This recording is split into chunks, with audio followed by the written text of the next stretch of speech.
"I think my mama would like you very much," Daniel announced with finality. "And I think she'd want Pa to have a friend too, because he gets sad sometimes when he thinks I'm not looking, and friends help chase the sadness away." Evangeline's eyes met Hank's across the room, and he saw understanding pass between them, the recognition of two people who'd both been carrying grief and loneliness longer than they should have. Two people who'd forgotten that healing was possible until a 12-year-old reminded them that love was meant to be shared, not hoarded in hearts too afraid to risk being broken again.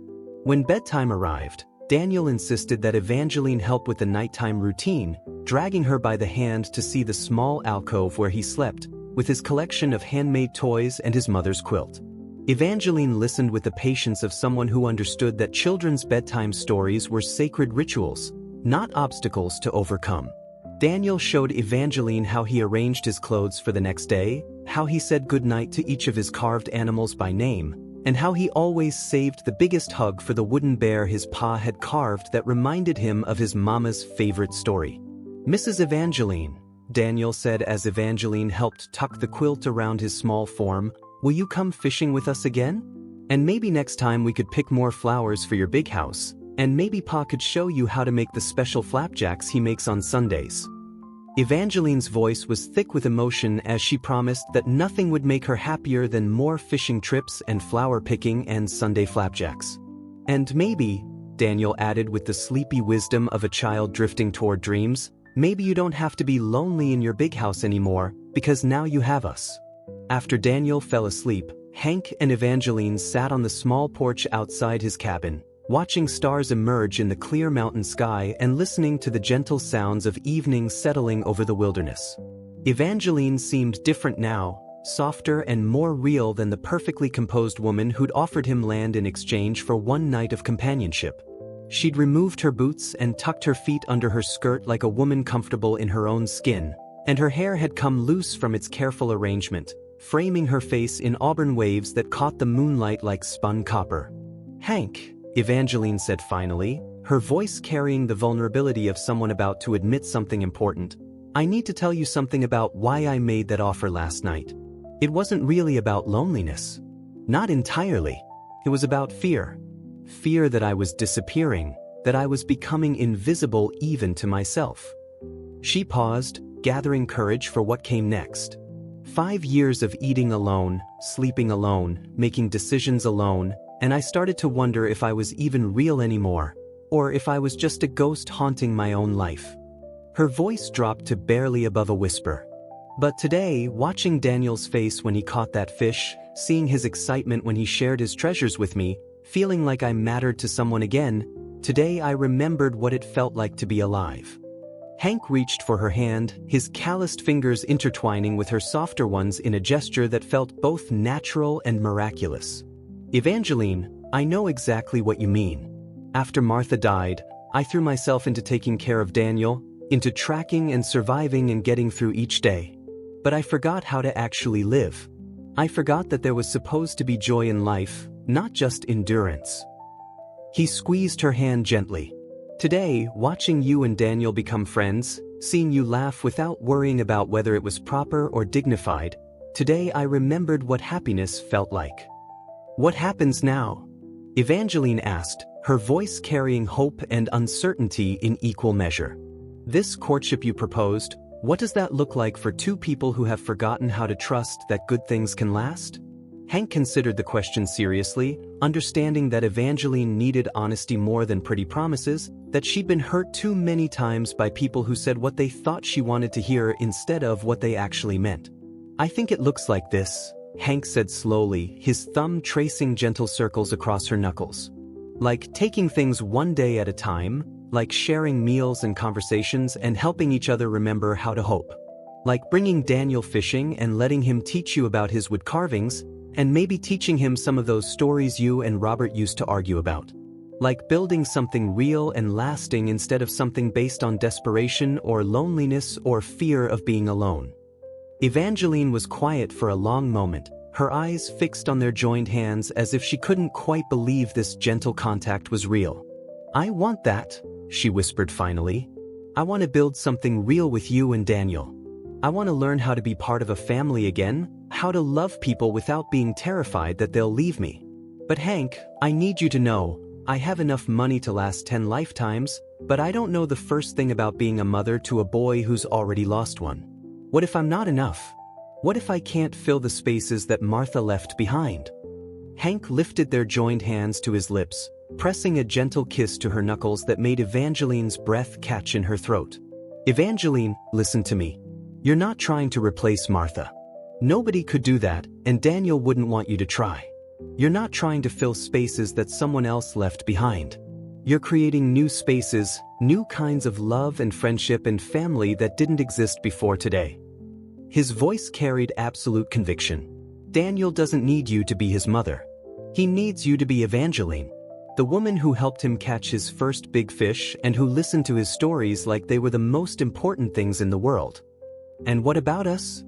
Evangeline asked, her voice barely above a whisper. What about this feeling I've been carrying around all day? This sense that maybe I've been waiting my whole life to meet you and Daniel? What about the way my heart skips when you smile at me? Or the way I felt when Daniel hugged me goodbye like I was someone precious instead of just someone with money?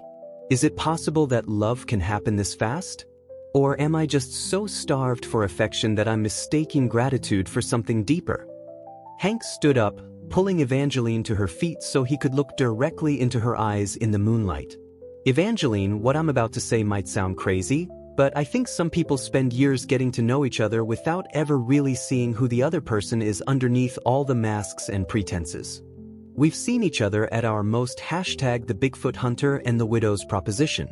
When wealthy widow Evangeline Caldwell offered legendary tracker Hank, Bigfoot hunter, Morrison 500 acres for one night of companionship, he shocked her by asking for something worth far more than land or gold. The letter arrived on a scorching Tuesday morning in August 1887, when Hank Morrison was already running late for his morning hunt in the dense forests surrounding Timber Ridge, Montana territory. His 12-year-old son Daniel stood by the cabin window in his cleanest flannel shirt, watching the morning mist rise from the valley while his father checked the massive bear traps that had made him famous throughout the territory as the man who could track anything that walked, crawled, or allegedly stomped through the wilderness on impossibly large feet. The Sasquatch sightings had been getting bolder, and Sheriff Mackenzie had made it clear that the town needed Hank's expertise more than ever as terrified miners reported enormous footprints around their claims and lumber crews refused to work certain sections of forest where the trees bore claw marks too large for any known animal. Hank grabbed the envelope from Daniel's small hands, noting the expensive paper and elegant script that seemed as out of place in this rough logging town as a crystal chandelier in a saloon tent. The envelope bore the distinctive seal of the Caldwell Mining Company, one of the most powerful operations in 3 territories. Pa, Jake Brennan says the creature can move through these mountains like smoke, Daniel said, his voice carrying the mixture of fear and fascination that all the settlers' children felt about the legendary beast that ruled these ancient forests. He says it can disappear into caves and canyons where men can't follow, and that it watches us from the treeline with eyes that glow like coals. Hank adjusted his leather gun belt with one hand while tearing open the envelope with the other, a skill he'd mastered since Martha died of pneumonia 3 years ago, leaving him to figure out how to be both father and legendary tracker to a boy who asked questions about monsters and survival that no child should have to consider. The letter was brief, written in the same elegant hand that had addressed the envelope. Mrs. Evangeline Caldwell requested his presence at Caldwell Manor that evening to discuss a business proposition that would benefit them both. She'd heard of his circumstances through mutual acquaintances and believed she could offer him an opportunity that would change his son's future forever. Hank read the letter twice while Daniel arranged his salt pork and biscuits into patterns on his plate, humming the hymn Martha used to sing while mending their clothes. The melody always hit him like a grizzly's claws, but he'd learned to breathe through it because Daniel needed his mother's songs, even if they cut Hank's heart like a Bowie knife. Evangeline Caldwell was the wealthiest widow in the territory, a woman whose late husband had struck the richest silver vein in Montana before a mining accident claimed him and 12 other men. She lived alone in a mansion that dominated Timber Ridge like a fortress, surrounded by more wealth than most men saw in a lifetime and protected by hired guns who asked no questions about a woman's business.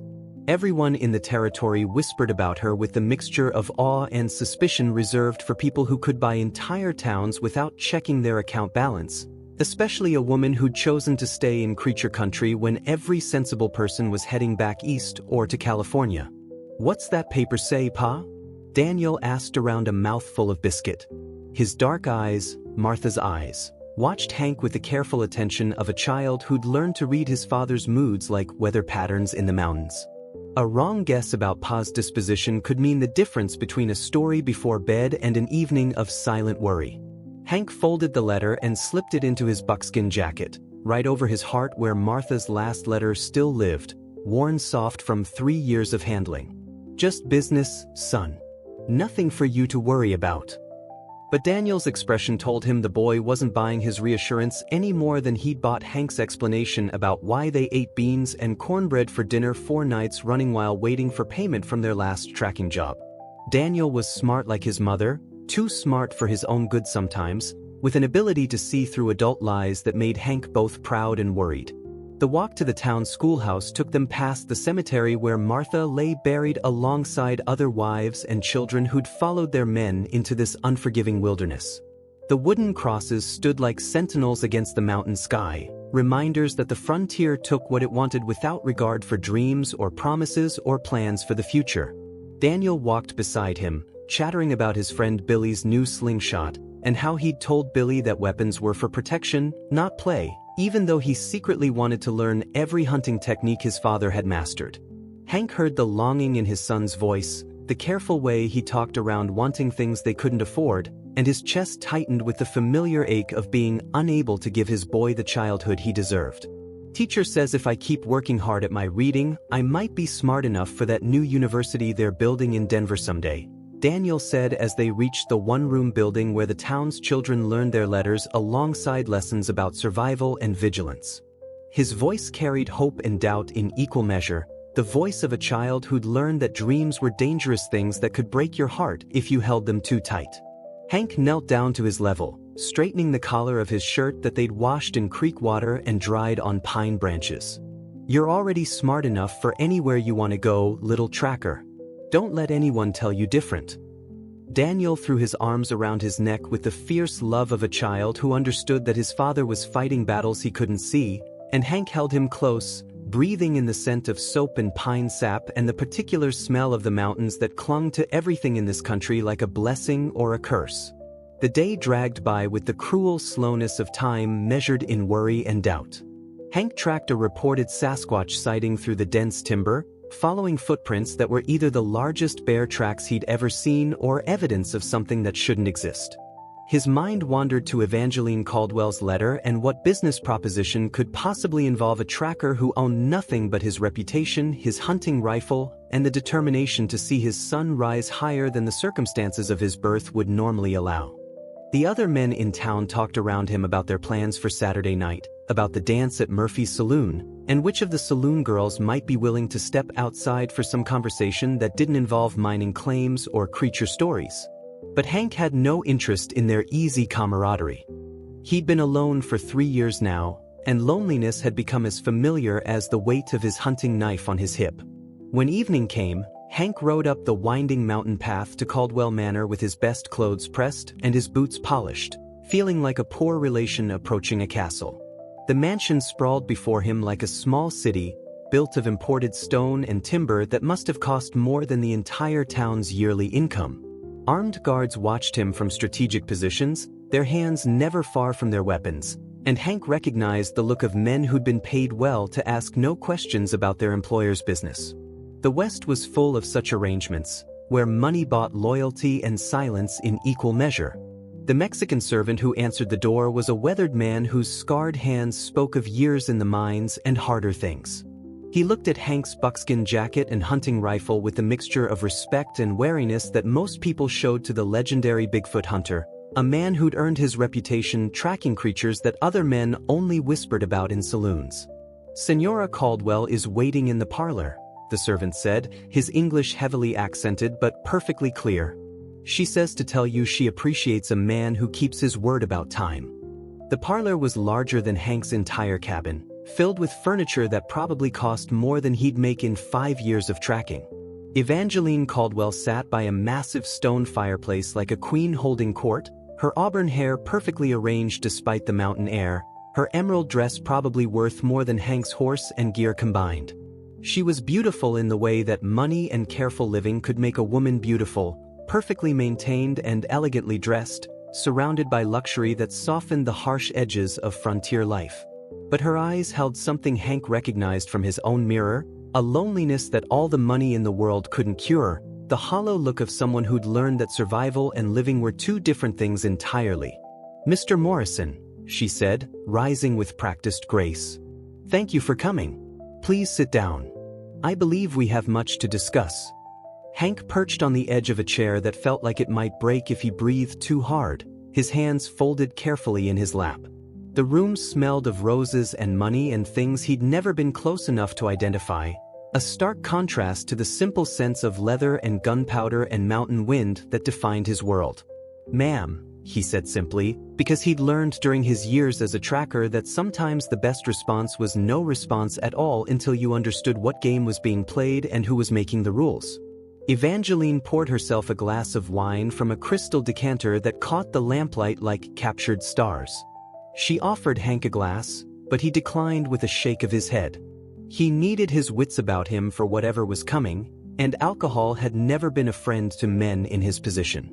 "I'll be direct, Mr. Morrison, because I believe directness saves time and prevents misunderstandings," Evangeline said, her voice carrying the authority of someone accustomed to being obeyed without question. "I'm a widow, as I'm sure you know. My husband died 5 years ago and left me very well provided for, but comfort and companionship are two different things entirely." She paused, studying his face for a reaction with the intensity of a poker player reading an opponent's tells. "I'm offering you 500 acres of prime timberland in exchange for one night of your company.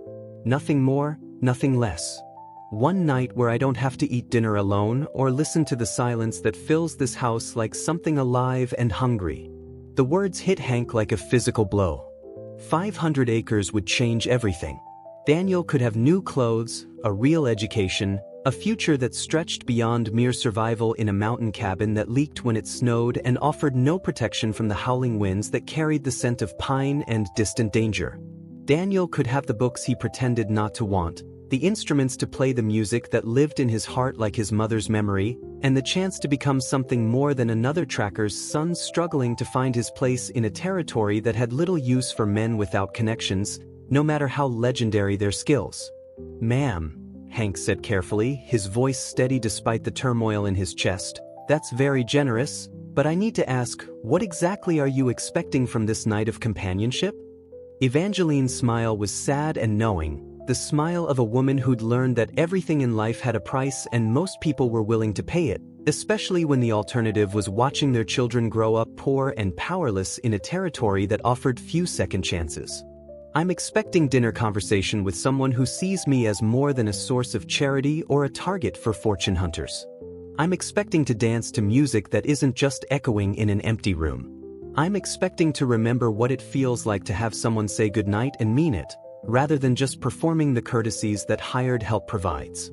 Her voice carried the weight of 5 years of isolation, 5 years of being surrounded by employees who were paid to be polite and neighbors who visited only when they needed something.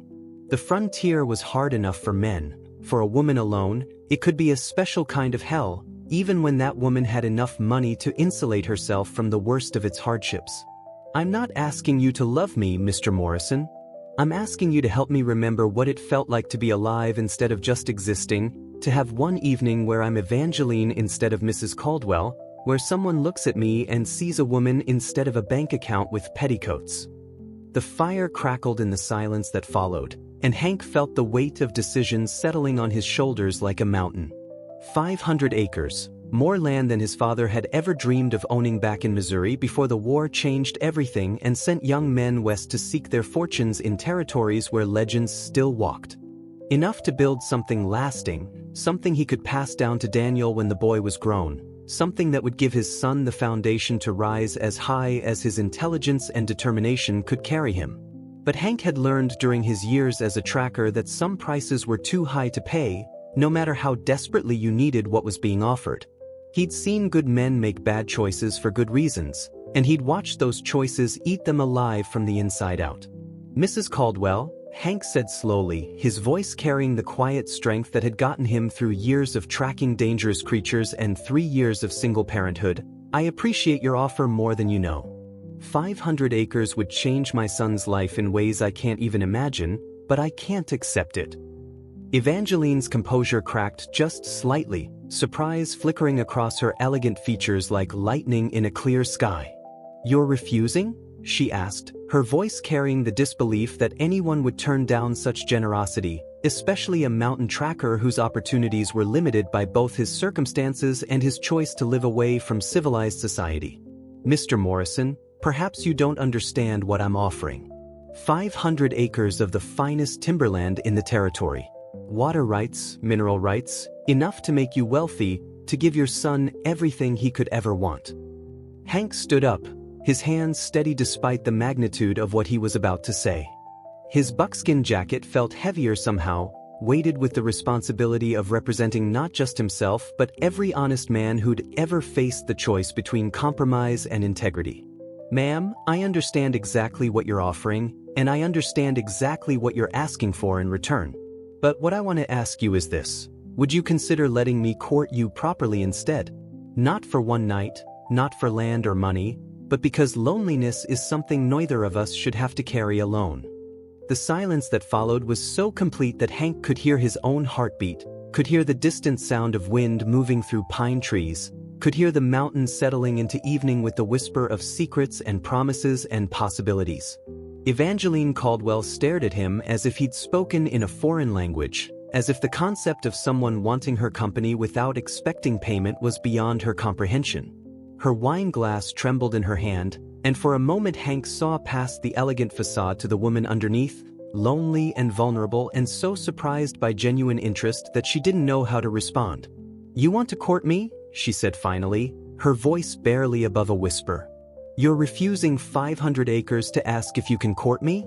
A widow who's 10 years older than you, who comes with more complications than a mining operation, who doesn't even remember how to have a conversation that doesn't involve business transactions."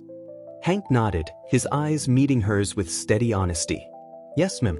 That's exactly what I'm asking," he said, his voice carrying the quiet conviction of a man who'd learned that the most important decisions were often the hardest ones to make.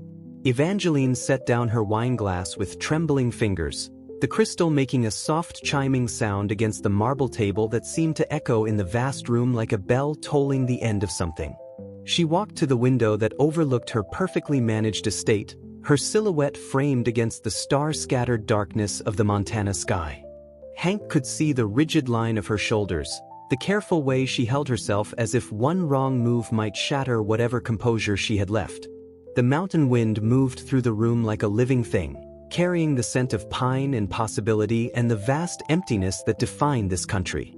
"Mr. Morrison," she said without turning around, her voice carrying the careful control of a woman who'd spent years learning to hide her true feelings behind layers of propriety and business sense, "I think you misunderstand the nature of my offer. This isn't about romance or courtship or any of the pretty words people use to dress up loneliness. This is a business arrangement, pure and simple. I'm offering you something you need in exchange for something I need. It's honest, straightforward, and beneficial to both parties." But Hank heard the tremor beneath her composed words, the way her voice caught slightly on the word loneliness, as if she'd revealed more than she intended.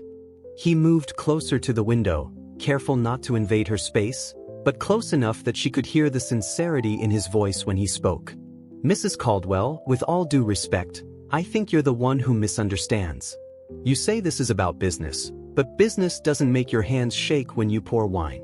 Business doesn't make you stare out windows like you're looking for something you've lost.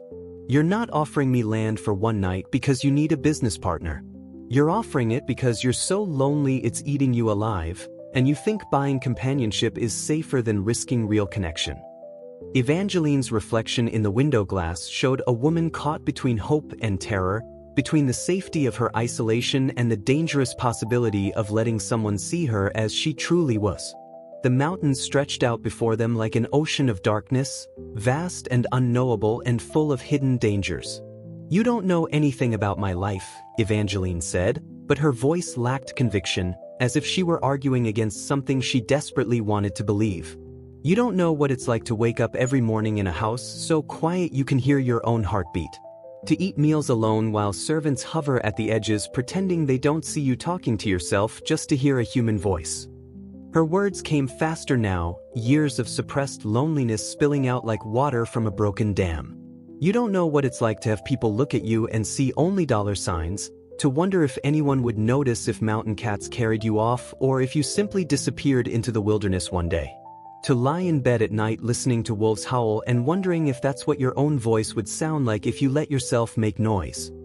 Hank felt his heart break a little for this woman who had everything money could buy and nothing that mattered. The frontier was hard on everyone, but it was especially cruel to women, and a woman alone faced challenges that most men couldn't even imagine. "You're right. I don't know what that's like," Hank said quietly, "but I know what it's like to lose someone you love and feel like you're drowning in the silence they left behind. I know what it's like to go to bed every night wondering if you're doing right by the people who depend on you. I know what it's like to be so tired of carrying everything alone that some days you can barely get out of bed, but you do it anyway because someone needs you to." Evangeline turned from the window then, her carefully composed mask slipping to reveal the raw vulnerability underneath, and Hank saw that her eyes were bright with unshed tears.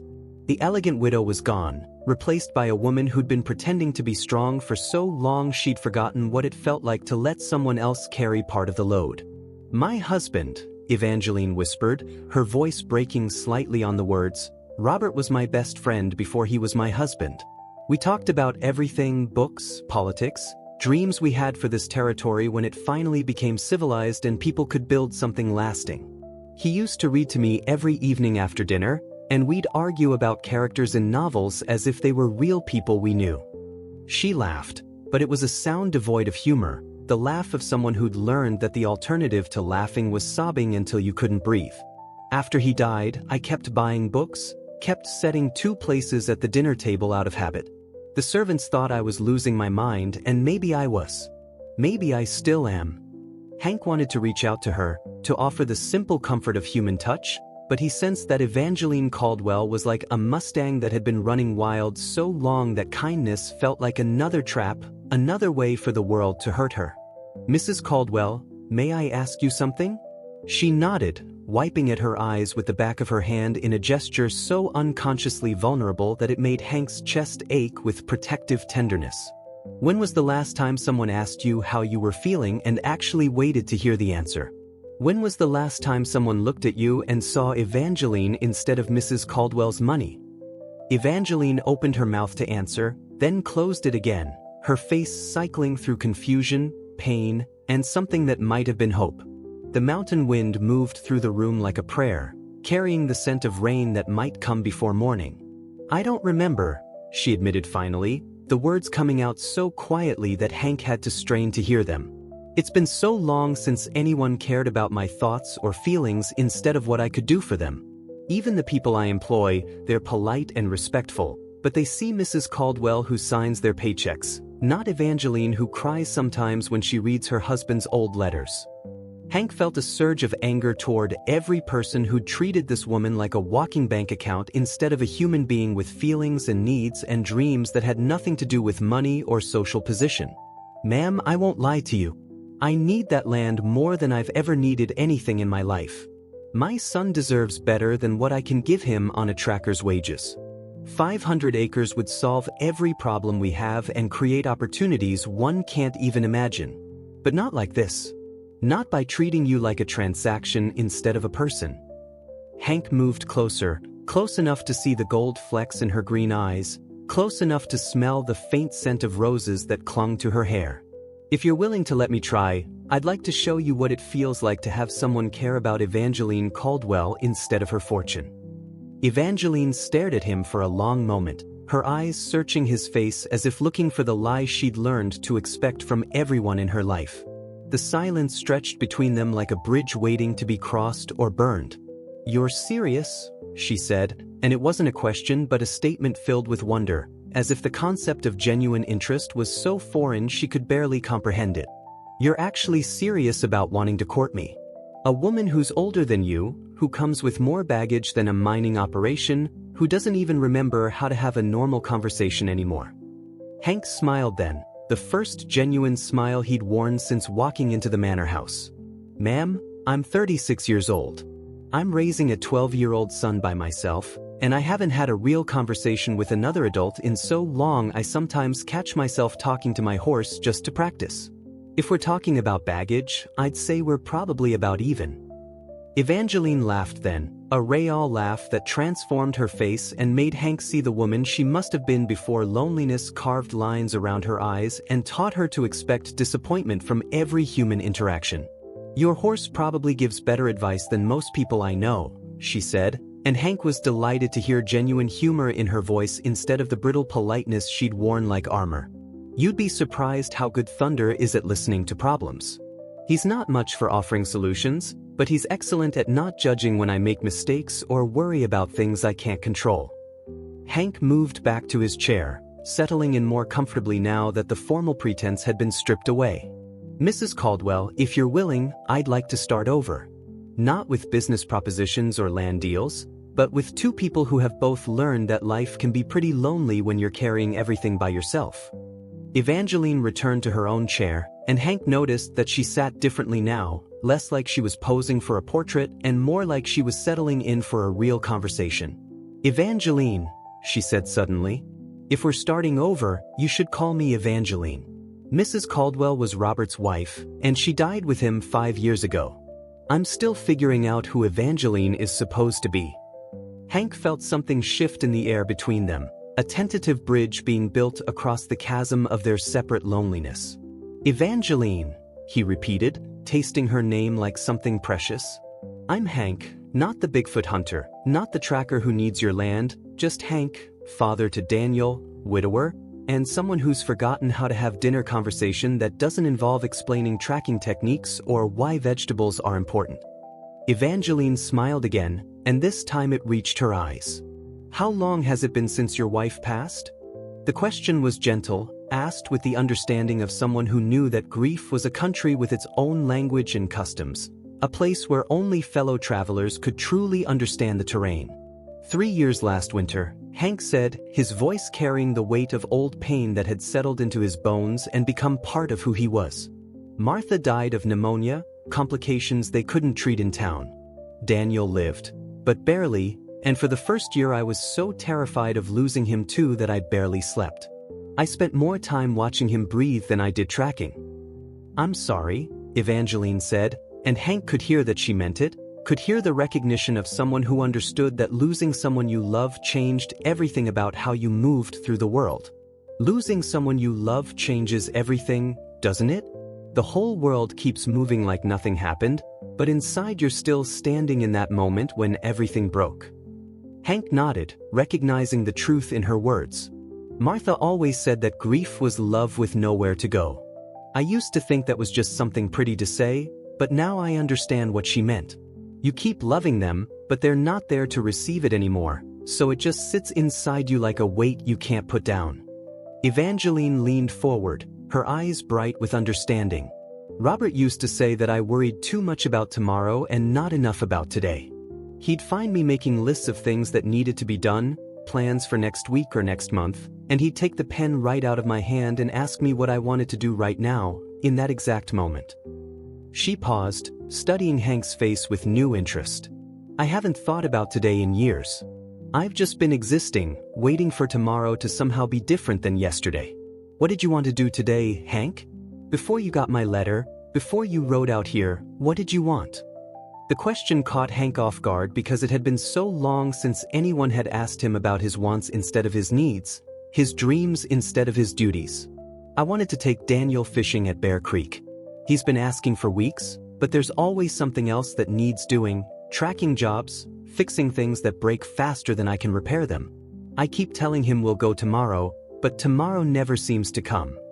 He felt a familiar pang of guilt at the admission, the constant weight of being one person trying to do the work of two. He wants to learn to carve wood, says his mother used to love handmade things. But good carving tools cost money we don't have, and I keep thinking we should save for more practical things. Why don't you? Evangeline asked simply. Why don't you take him fishing tomorrow? Hank almost laughed at the innocence of the question, but something in Evangeline's expression stopped him. She wasn't asking to be polite or because she thought it was what he wanted to hear. She was asking because she genuinely wanted to know, and Hank realized it had been years since anyone had shown real interest in his life beyond what he could provide for them. Because Bear Creek is a half-day's ride from town, and I can't afford to lose the wages from missing tracking jobs. Because Daniel needs new boots more than he needs fishing trips. And because I've gotten so used to putting everything else first that I've forgotten how to just spend time with my son without feeling guilty about it. The words came out heavier than Hank intended, weighted with 3 years of accumulated sacrifice and self-denial. The mountain wind moved through the room like a sigh, carrying the scent of distant rain and possibility.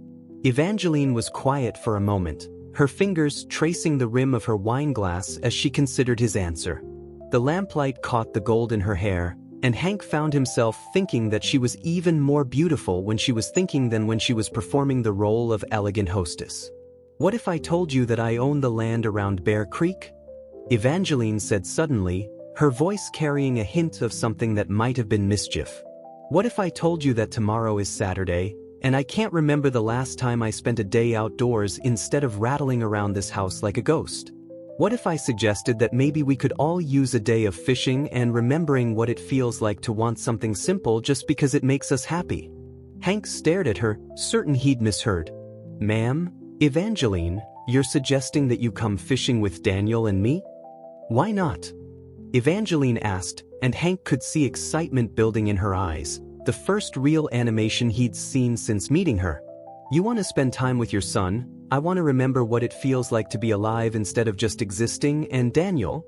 Well, I imagine Daniel would like to catch some fish and maybe hear stories about the creek where his father learned to fish as a boy. Hank felt his heart skip as he realized that Evangeline had been listening to more than just his words, that she'd been hearing the longing underneath them, the dreams he'd almost forgotten he had. You knew I fished at Bear Creek as a boy? Hank asked, his voice carrying surprise and something deeper, a connection to memories he thought were lost forever. Evangeline's smile took on a warmth that seemed to fill the enormous room, making it feel less like a museum and more like a place where real people lived and laughed and remembered. Your father was Thomas Morrison, wasn't he? Tall man with gentle hands and a voice like thunder when he told stories around campfires. He used to bring you and your brother to fish at Bear Creek when Robert and I were first married, 20 years ago now. Robert always said Thomas Morrison was the finest storyteller and the best tracker in 3 territories.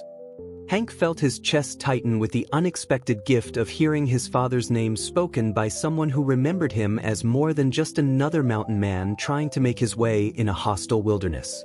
That sounds like him, Hank said, his voice thick with emotion. Pa always said Bear Creek had the clearest water in Montana, and he never came home empty-handed. He taught me to tie flies there when I was barely older than Daniel is now. The memory came back sharp and clear, his father's patient hands guiding his small fingers, the sound of water running over stones, the way his father would point out where the fish liked to hide in the shadows of overhanging willows. He was a good man, your father, Evangeline said softly. Robert always said Thomas Morrison was the most honest tracker he'd ever met, never promised to find what couldn't be found, never asked for payment he hadn't earned. When Thomas died, Robert wanted to attend the funeral, but I was ill with a fever that kept me bedridden for weeks, and he couldn't leave me. Evangeline's voice carried genuine regret, the kind that comes from missed opportunities to honor good people. I always wondered what happened to his boys. Robert used to say that Thomas talked about his sons like other men talked about treasure, with pride and hope for futures that would be better than their past. Hank had to swallow hard against the emotion that rose in his throat. His father had been dead for 8 years now, killed by a falling tree while helping clear land for a new settlement. But hearing Evangeline speak of him with such respect and warmth made the loss feel both sharper and somehow more bearable. He would have liked knowing that you remembered him, Hank said quietly. Pa always said that the measure of a man wasn't how much money he had in his pocket, but whether people spoke well of him after he was gone. Hank paused, studying Evangeline's face in the lamplight, seeing the woman behind the widow's facade. He also would have told me to stop being a fool and accept your invitation to go fishing, because a day spent by the water with good company was worth more than all the money in the world. Evangeline laughed, a sound that seemed to surprise her with its spontaneity. Your father was a wise man. So it's settled then. Tomorrow we'll take Daniel fishing at Bear Creek, and we'll see if he inherited your family's talent for catching trout. But even as she spoke, Hank could see uncertainty creeping back into her expression, the way someone who'd been isolated for years might doubt their ability to interact with a child. Evangeline, Hank said gently, recognizing the fear behind her enthusiasm, you know Daniel is going to ask you 1,000 questions, right? 12-year-olds don't know the meaning of polite conversation. He'll want to know everything about you, your business, why you have so many books, whether you've ever seen the creature everyone talks about, and if you think his wood carvings are any good. I haven't talked to a child in years, Evangeline admitted, her voice carrying the vulnerability of someone confessing a deep inadequacy. I wouldn't even know what to say to him. What if he doesn't like me? What if I say something wrong and frighten him? Hank could see the loneliness that had driven Evangeline to make her original offer warring with her genuine desire to connect, and he felt a fierce protectiveness toward this woman who had everything except the things that mattered most. Evangeline, Daniel is going to love you, Hank said with the quiet confidence of a father who knew his son's heart. You know why? Because you're going to listen to him. Really listen, not just wait for your turn to talk. You're going to care about his answers when he tells you about his favorite books or why he thinks the mountains look like sleeping giants at sunset. You're going to treat him like he matters, and that's all any child really wants, to know that someone sees them and thinks they're worth paying attention to. Evangeline's eyes filled with tears again, but this time they seemed to be tears of hope rather than despair. I used to want children, she whispered, her voice so quiet Hank had to lean forward to hear her. Robert and I tried for years, but it never happened. We talked about taking in orphans, children whose parents had died in mining accidents or from fever, but then Robert got sick, and after he died I told myself it was better that we never had children because I wouldn't have been able to bear losing him and leaving a child orphaned.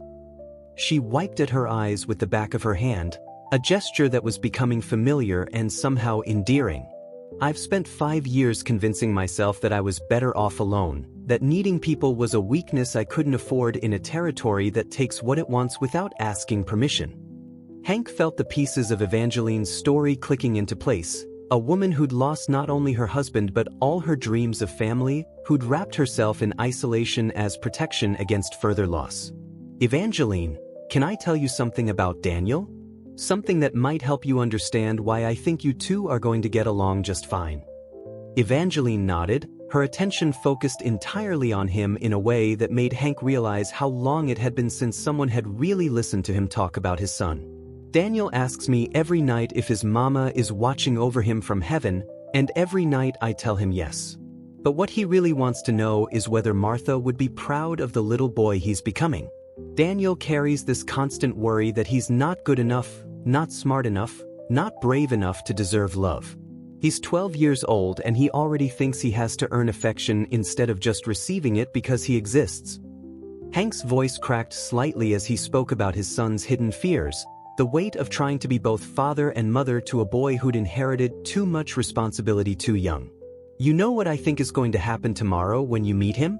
I think you're going to see a little boy who's been waiting his whole life for someone like you. Someone who understands what it feels like to wonder if you're worthy of love. Someone who knows that the biggest treasures aren't always the ones you can hold in your hands. Evangeline pressed her hand to her chest as if Hank's words had struck her physically. Oh my, she breathed. Oh, that poor little angel. How does he carry such worries in such a small heart? The transformation in Evangeline's voice was remarkable. Gone was the careful control and polite distance, replaced by the fierce tenderness of a woman whose maternal instincts had been dormant but never dead. Hank realized that in worrying about Daniel's reaction to Evangeline, he'd failed to consider that Evangeline might need Daniel just as much as Daniel needed her. He carries them the same way you do, Hank said softly. By getting up every morning and trying again. By finding small joys in simple things. by hoping that tomorrow might be the day when someone sees him for who he really is and decides he's worth keeping. The parallel between Evangeline and Daniel wasn't lost on either of them. Two souls separated by decades and circumstances, but united in their fundamental need to matter to someone, to be chosen and cherished for themselves rather than what they could provide. Evangeline stood up suddenly, pacing to the window and back with nervous energy.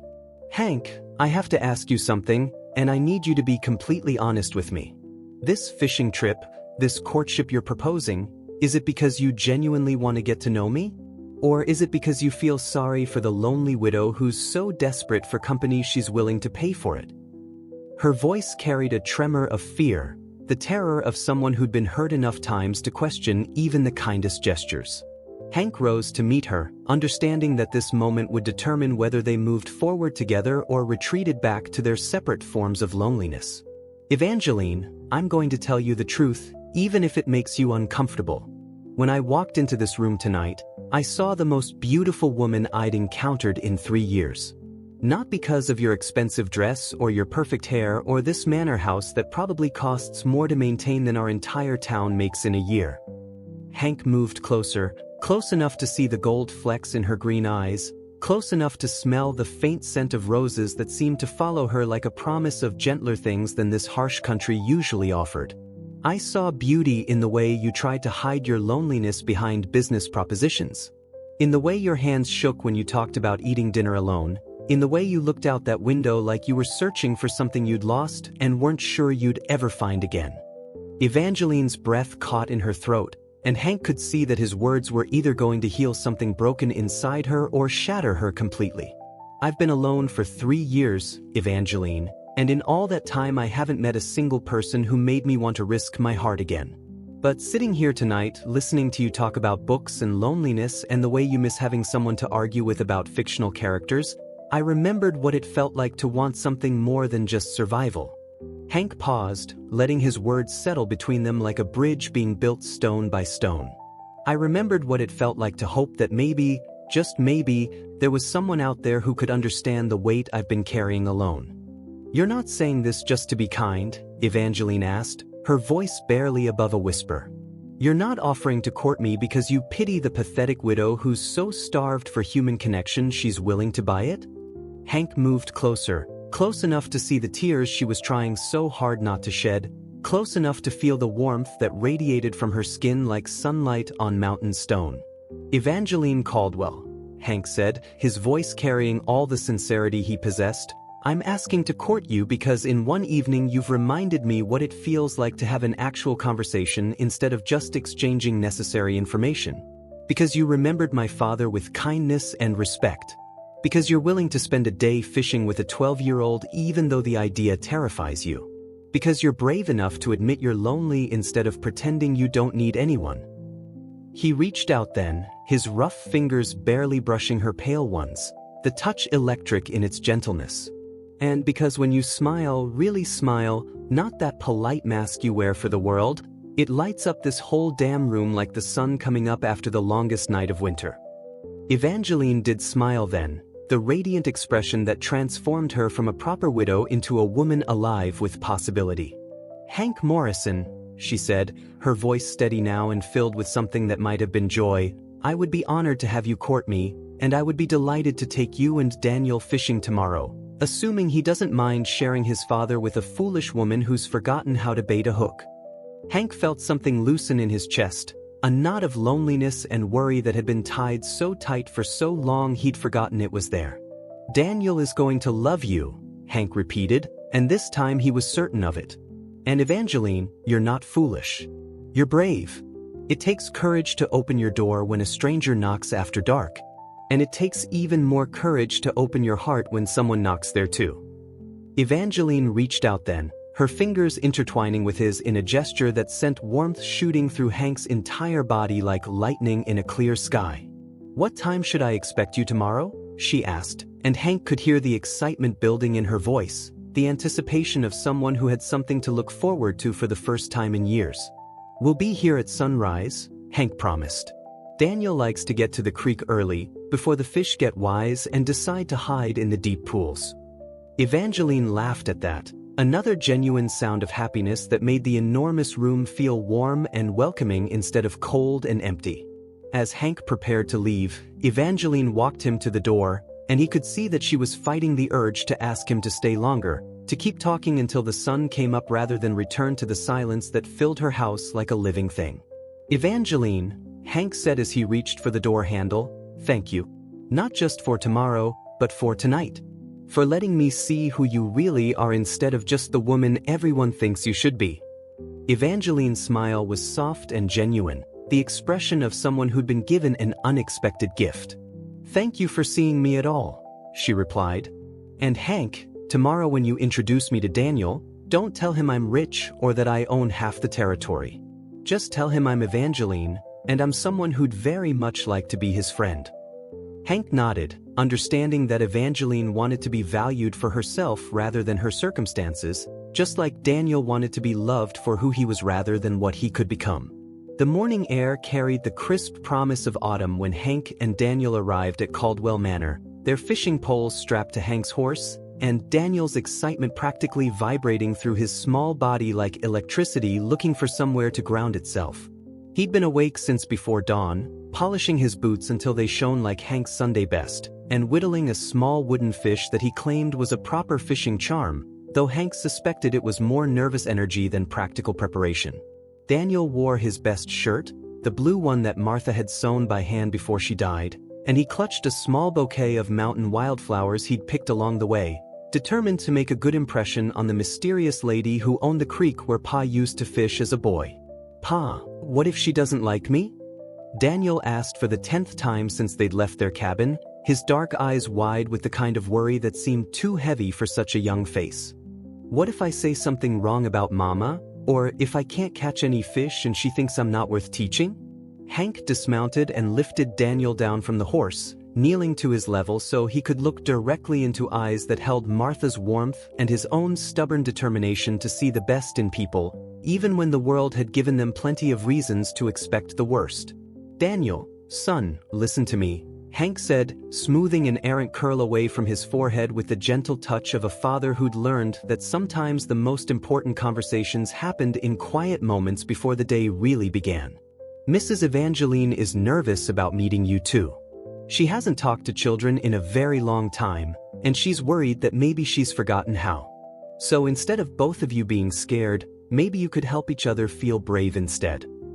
Daniel considered this with the serious concentration he applied to all of life's important problems, his small face scrunched in thought like a general planning a campaign. "Maybe I could tell her about the flowers," Daniel said, looking down at his carefully arranged bouquet. "Mama always said flowers made everything prettier, and maybe Mrs. Evangeline needs some pretty things in her big house." Hank felt his heart swell with pride and love for this boy who carried his mother's kindness like a torch, always thinking of ways to make other people feel better even when he was struggling with his own fears. "I think that's a perfect idea, son. Mrs. Evangeline is going to love those flowers almost as much as she's going to love the boy who picked them." Evangeline appeared at the front door before they could knock, and Hank was struck by how different she looked in the morning light. Gone was the elegant evening dress and perfectly arranged hair, replaced by a simple riding outfit and boots that looked like they'd actually been worn outdoors. Her auburn hair was braided in a practical style that reminded Hank of how Martha used to braid her hair for working in their small garden. Her face held the nervous excitement of someone about to embark on an adventure they weren't entirely sure they were equipped for, but determined to try anyway. "Good morning," Evangeline said, her voice carrying just a hint of uncertainty as her eyes moved from Hank to Daniel and back again.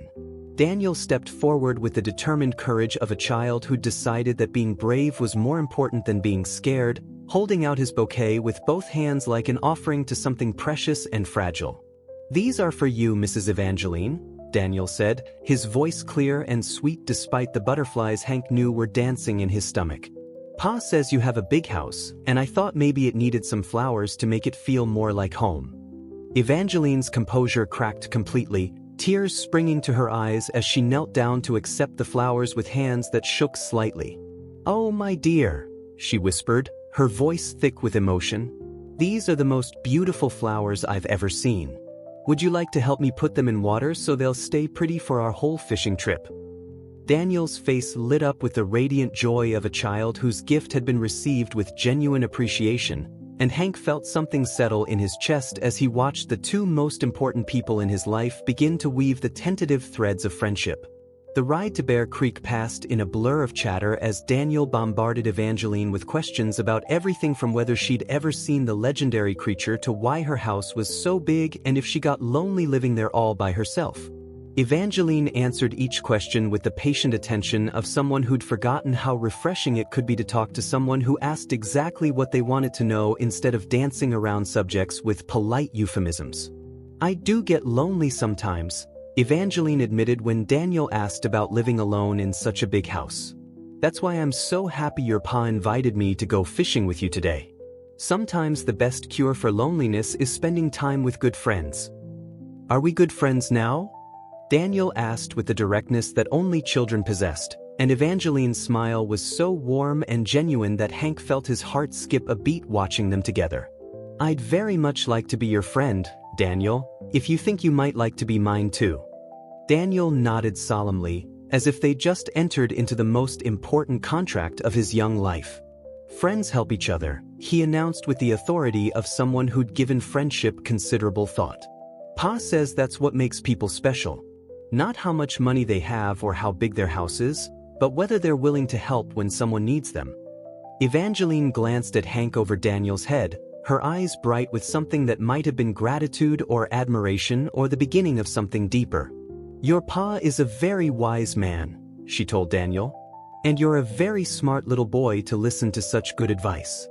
Hank felt heat rise in his cheeks at the compliment, but more than that, he felt the deep satisfaction of seeing his son shine in the presence of someone new, watching Daniel's natural warmth and curiosity draw Evangeline out of the careful shell she'd constructed around her heart. When they reached Bear Creek, Hank was amazed by how perfectly preserved it remained from his childhood memories.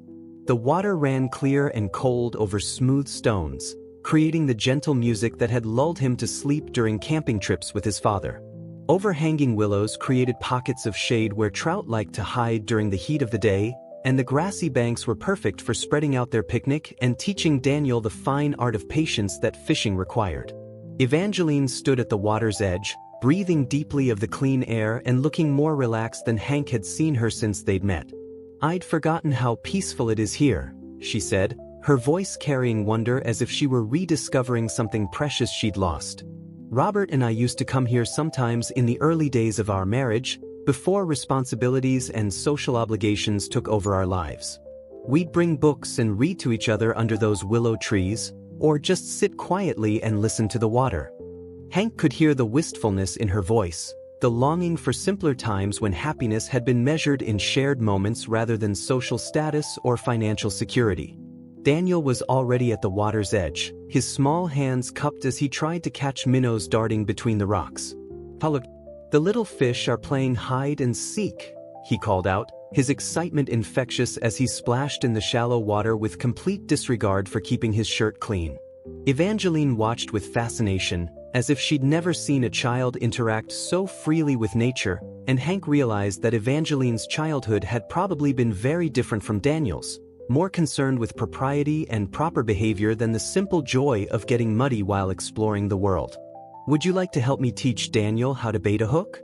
Hank asked Evangeline, sensing that she wanted to join in but wasn't sure how to bridge the gap between her formal upbringing and Daniel's natural exuberance. Evangeline nodded eagerly, rolling up her sleeves with determination that made Hank smile. "I should warn you, I might be a bit rusty," she said, but there was humor in her voice now instead of the careful control she'd worn like armor the night before. The next hour passed in a haze of laughter and gentle instruction as Hank showed both Evangeline and Daniel how to thread worms onto hooks, how to cast their lines into the deeper pools where the bigger fish like to hide, and how to read the subtle signs that indicated a fish was interested in their bait. Evangeline proved to be a surprisingly quick student, her natural intelligence adapting to the rhythms of fishing with an enthusiasm that delighted Daniel and impressed Hank. "You're really good at this, Mrs. Evangeline," Daniel exclaimed when Evangeline successfully cast her line exactly where Hank had suggested. "Are you sure you haven't been fishing in secret?" Evangeline laughed, a sound of pure joy that seemed to surprise her with its spontaneity.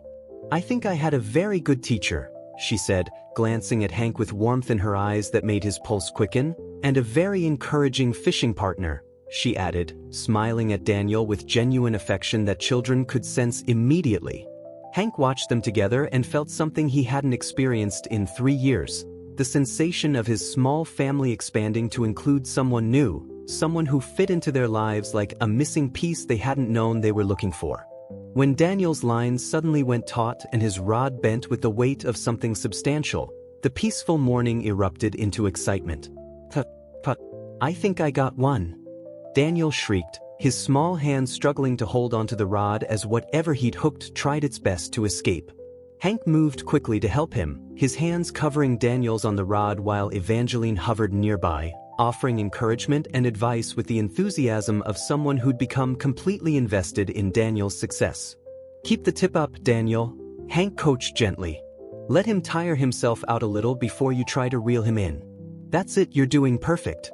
Evangeline watched with bated breath as the fish fought against Daniel's line, jumping out of the water in a shower of silver scales and creek water that made Daniel gasp with delight. "He's beautiful," Evangeline exclaimed, her own excitement matching Daniel's as they worked together to bring the fish to shore. "Daniel, you're going to have quite a story to tell about your first big catch." When they finally landed the trout, a respectable 16-inch fish that fought like something twice its size, Daniel's face glowed with pride and accomplishment. Evangeline was nearly as excited as Daniel, clapping her hands and praising Daniel's skill as if she'd just witnessed the most remarkable feat of fishing in history. "We have to keep him for dinner," Daniel announced, carefully holding the fish while Hank removed the hook. "Mrs. Evangeline, you have to come eat dinner with us so you can taste how good he is." Evangeline's face went through a complex series of emotions: surprise, longing, uncertainty, and finally a tentative hope that made Hank's chest tighten with protective tenderness. "I wouldn't want to impose," Evangeline said carefully, but Hank could hear in her voice how desperately she wanted to say yes, how much the invitation meant to someone who'd eaten dinner alone for 5 years.